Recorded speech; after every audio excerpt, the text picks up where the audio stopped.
This is the bridge over the Bryant River at the Veracruz access. So looking upriver, that's the Bryant River.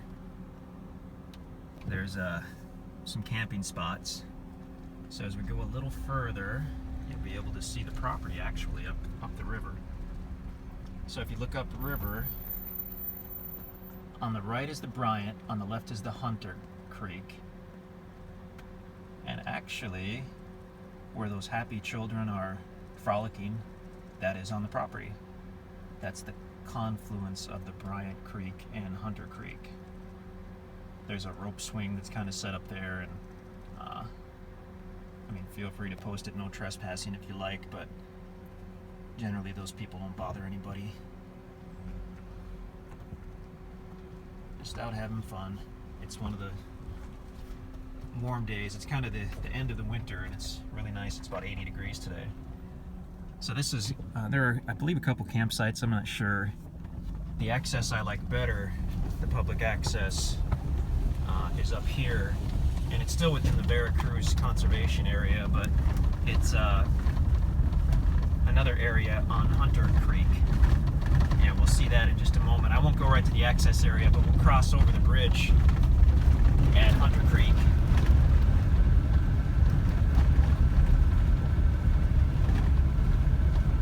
So this Veracruz access is about 80 acres of state managed property, open for public use, for camping, probably for hunting as well. Okay, so that's how those guys, they didn't drive across our property necessarily. They pulled down a sandbar on Hunter Creek there.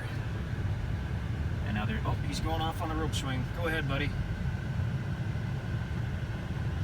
Yeah, that looks pretty fun.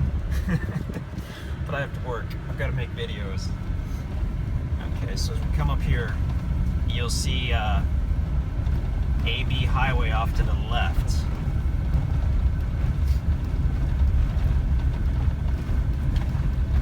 See the paved road, that's AB Highway. And that's probably how you'll come in. Definitely if you come from Ava, you'll end up coming down AB Highway. And just a few hundred feet off to the right is the driveway into the Hunter Creek access area, which I like a lot better than that one we just saw. This one is a lot more private in Hunter Creek, trees all around it. Still has bathrooms, still has campsites, and has a beautiful spot right on Hunter Creek. So this is Hunter Creek, and this is the old cement bridge at Hunter Creek. Looks pretty rough, but it's very stable. I hope. No, I'm just kidding. The guys just went over it with the 1-ton truck and a huge tractor. So that's looking up Hunter Creek. And then as we look down Hunter Creek, you can see, sort of see where it goes into the Bryant Creek. And basically, as soon as we cross over this bridge, we'll be on the west side of the property. So the better part of this west side borders this whole Veracruz area. And we'll be coming up to the field in a moment. But first, the other really, I mean, sometimes I say that properties are unique because I get excited, and but here's one that is absolutely unique. If you look up, you can see the cement walls. That's the old part of the mill, when they had a mill pond there, and for whatever reason, this little area with it's called a mill race, did not become part of the state conservation area. I guess maybe the farmer wouldn't sign off on the mill race. He thought it was historic, he liked it, whatever. So if you look at the map, you'll see what I mean. It's this little funny section that basically extends right to the creek, and what it is that mill race. There's an orange ribbon in the tree. That's about the west line, other than the mill race, which does extend right to Hunter Creek. And now you can see the bottom field there, and we'll go up on it in a minute. But I wanted to have a look at this really striking cliff face on the property. I mean, that is just not something you see every day. Really pretty. And looking toward the bottom field, of course. let's go up here more toward the east line. And I'll stop the truck for a moment. See, the land is starting to slope down. There's still some cliff there, but it's starting to slope down, and you can potentially have yourself a building site here. Okay. So now I'm parked at about the east line of the property. This is part of a larger tract that we just purchased, and we've done literally, we haven't had a chance to do much of anything to these properties other than get out here and take some videos.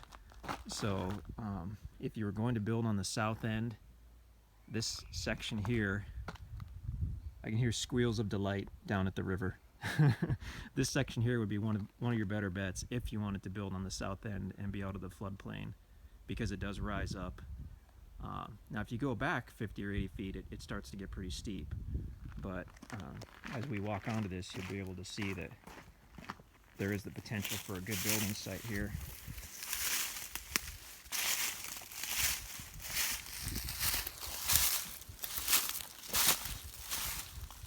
And in fact, this was part of a building site at one point, many, many years ago. If you can, we're about at the east line of the property, but if you keep looking to the east, you'll see all the yucca plants, and those are a sure sign of a building site. And if you look another 100 feet or so, you'll actually see an old foundation over there, and you'll see rock walls, some of which probably extend onto this property, but they've been covered by decades of dirt. The last time the guys were out here, just a couple days ago, they moved a log and found a small glass bottle, some type of Dr. Somebody's pills, and they looked it up on the internet, and it was from the early 1900s. So there was definitely a homestead out here.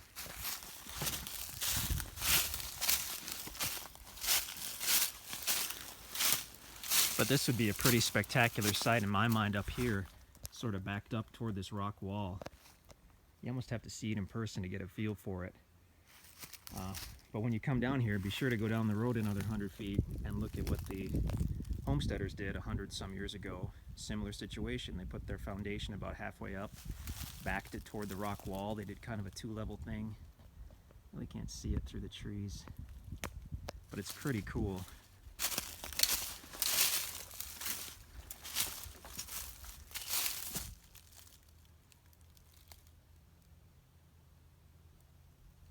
Take a little more effort up front to get your foundation, your site in, but wow. Talk about spectacular. And now we're looking down over that bottom field. And it's a situation where if you wanted to do a small day cabin or something in that bottom field, I'm not aware of any restrictions against that. Well, it's not probably, it definitely is floodplain. I haven't looked at the maps, but anything adjacent to a big river like that, that's river bottom, is going to be in the floodplain. But you can either elevate your structure, or you could do a more temporary type of situation. We actually did a beautiful cabin toward West Plains, Missouri, and we just elevated the whole cabin. We actually went about 8 feet in the air, big treated posts, built a pretty little cabin. It was wonderful. I was actually really sad to sell it.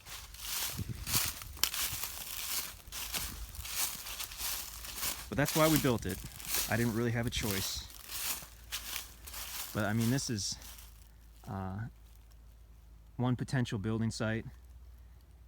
The property does continue quite a ways to the north, and there's access on a county road on the north end, and I'll probably do a separate video of that after I'm done here. Another potential building site up there with a little work.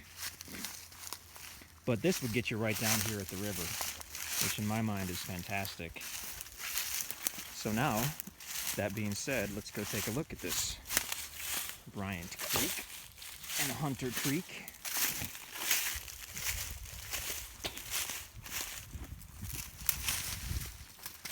Now since we just bought these properties, like I said, we really haven't done anything to it. We haven't even cut the fence to pull in.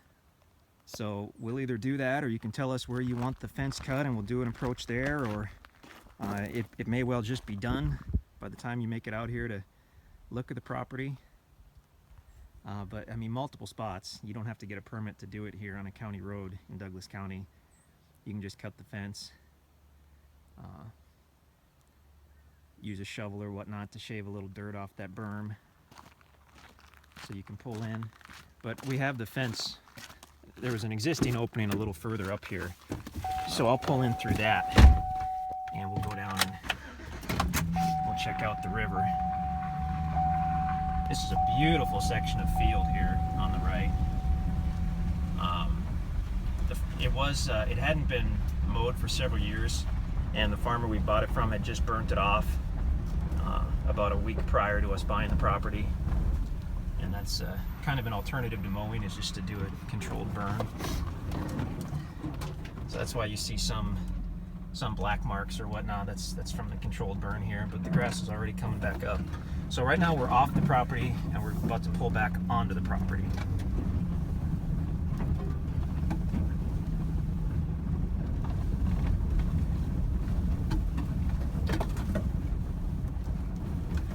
Okay. All right, so now we've pulled back onto the property. I'll park here on about the east line. If I can do this northeast south in my head. We're basically looking south along the east line. I can see some ribbons, but I don't know if they'll show up in the camera or not. Probably not. So everything you see, all this field to the right, is part of the property. And we'll drive on down and we'll have a look at the waterfront.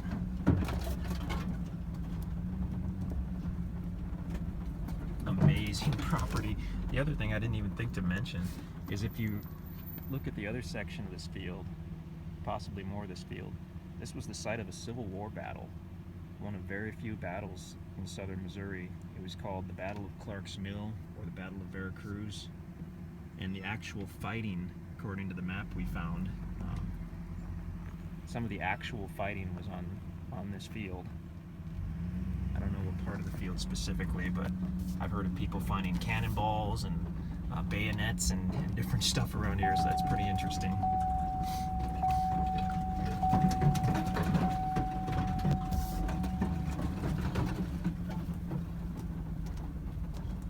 Okay. It's a beautiful section of field. This could be fantastic pasture. I'm just going to roll my window up. Yeah, I'll just leave it.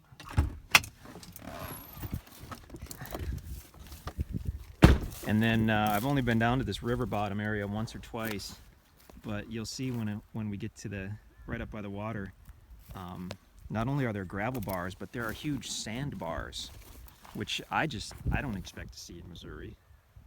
Now we're looking basically north again at the property. So if you're coming to look at the property and you get to that big rock barn, you went just a little too far. Okay.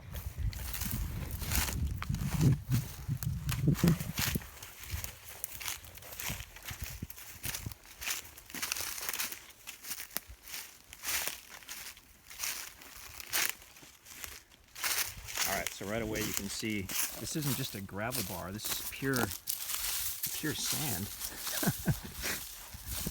And it just keeps going and going and going. If you were to rake this out or clean some of this up, I mean, this could be like a beach, like a volleyball court. It's just stunning. A lot of these actual real river bottoms like this, you'll see this debris. Because when the water gets up, it'll put the debris on here. I've had guys that have rented machinery to clean this up. You can do that, but what we found is easiest is to just get a tow rope and start hooking the bigger stuff to your pickup truck. Sometimes you have to cut the branches a little bit to where they're manageable, but that's a really good way to clean something like this up.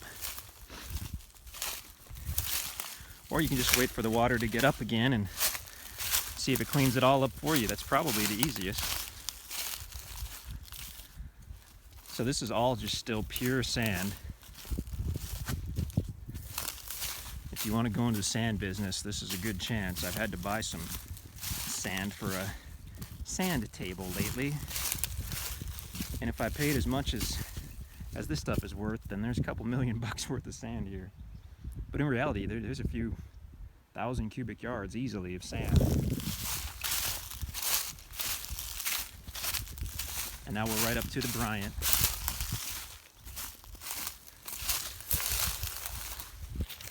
And it is beautiful. Look at that. So that's the Bryant Creek. And you can see where Hunter Creek is flowing into it. We'll go check that out in a moment. Just spectacular. I mean, there are no other properties like this. There just aren't any. I forgot to mention till just now, but the power is directly on the property. In fact, where my truck is just about under the power line. There's a big tree that went down in some storm, I guess. I was going to climb on it and see if we could look up the river, but I think I'll spend my energies walking to the other side instead. Look at all this sand. This is just fantastic. You could literally have your own beach volleyball tournament here. Just rake the leaves out of the way and it's like Miami Beach. Super cool. Now here we've got more debris, obviously.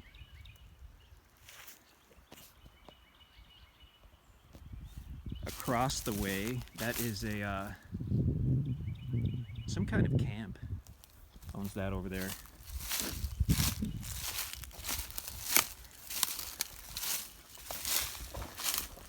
Now this will be brand new for me. I've never seen this part of the property other than from the county road.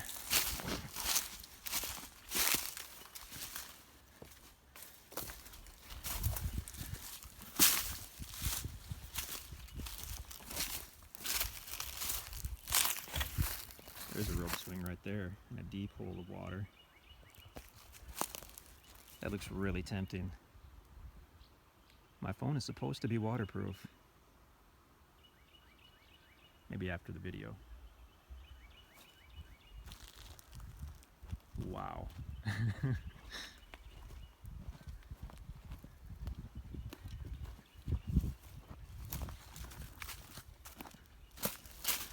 So now let's get to I guess those guys cleared out. But here's the rope swing they were on.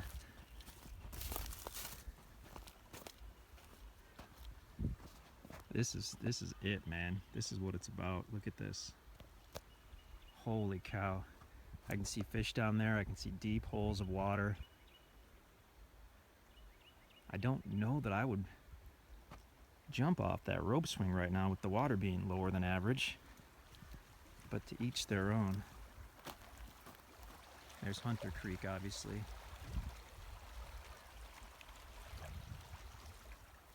Mingles there with the Bryant Creek. Wow.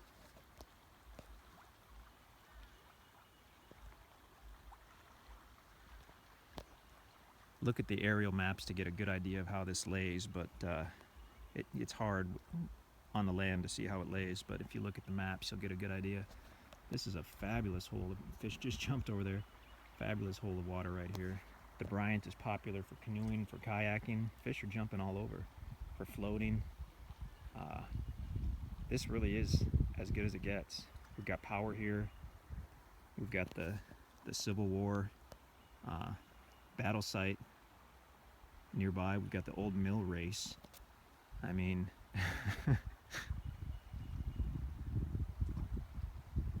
this is going to be a dream property for someone. I wish we could hang on to this deal.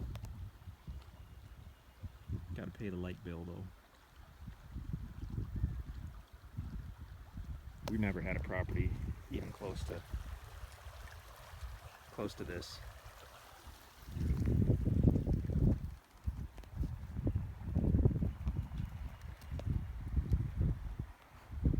Well, that's it. That's the acreage on the Bryant Creek, Bryant River, whatever they call it.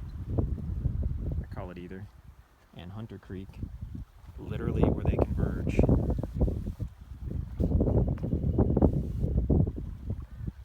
Build your home, build your cabin. Here's your vacation spot. River properties, unique properties, tend to not only hold their value but appreciate in value much more quickly than just standard raw acreage. Another fish jumped. Super cool. Wow, I'm at 20 minutes. Okay. I love this property.